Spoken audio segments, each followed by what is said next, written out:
JDS ಯಾವ್ದಾದ್ರು ಅಂತ ತೀರ್ಮಾನ ಆಯ್ತಾ ಸರ್? ಯಾಕಂದ್ರೆ ಜೆಡಿಎಸ್ ಇನ್ನೂ ತೀರ್ಮಾನ ಆಗಿಲ್ಲ ಅನ್ನೋದೇ ಬಹಳ ದೊಡ್ಡ ಜೆಡಿಎಸ್ ಅವರು ಕಾರಣಾಂತರದಿಂದ ಕುಮಾರಸ್ವಾಮಿ ಅವರು ಸ್ವಲ್ಪ ಆರೋಗ್ಯದಲ್ಲಿ ಸ್ವಲ್ಪ ಏರುಪೇರಾಗಿದ್ದರಿಂದ ಅವರು ಹೋಗ್ತಾರೆ.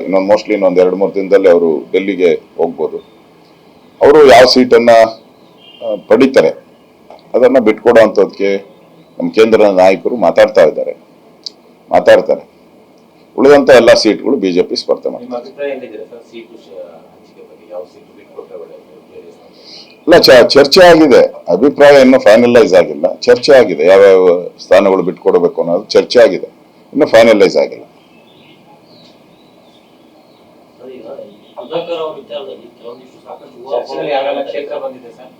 ಎಲ್ಲ 28 ಬಂದಿದೆ.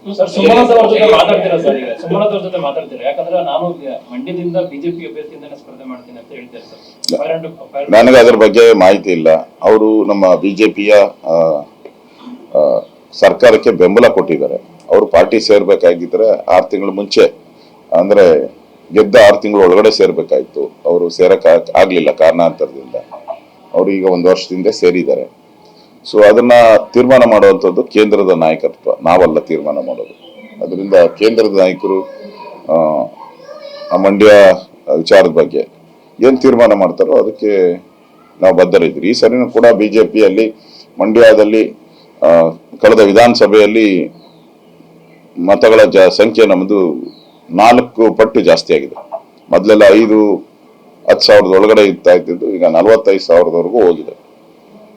ಕಳೆದ ಲೋಕಸಭಾ ಅದರಲ್ಲೂ ಹತ್ತತ್ರ ನಾವು 2 ಲಕ್ಷ ಓಟ್ ತಗೊಂಡಿದ್ದೀವಿ. ಸೊ ಈ ಸರಿ ನಮ್ಮ ಓಟೇ ಸುಮಾರು ಜಾಸ್ತಿ ಆಗಿದೆ.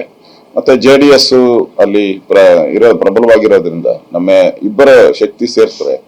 ಈ ಸರಿ ಆರಾಮ್ಸೆ ಬಿಜೆಪಿ ಅಥವಾ NDA ಅಭ್ಯರ್ಥಿ ಆರಾಮ್ಸೆ ಗೆಲ್ತಾರೆ, ಸಂಶಯನೇ ಇಲ್ಲ. ಮಂಡ್ಯ ಗೆಲ್ಲೋದ್ರಲ್ಲಿ ಯಾವುದೇ ರೀತಿ ಸಂಶಯ ಇಲ್ಲ.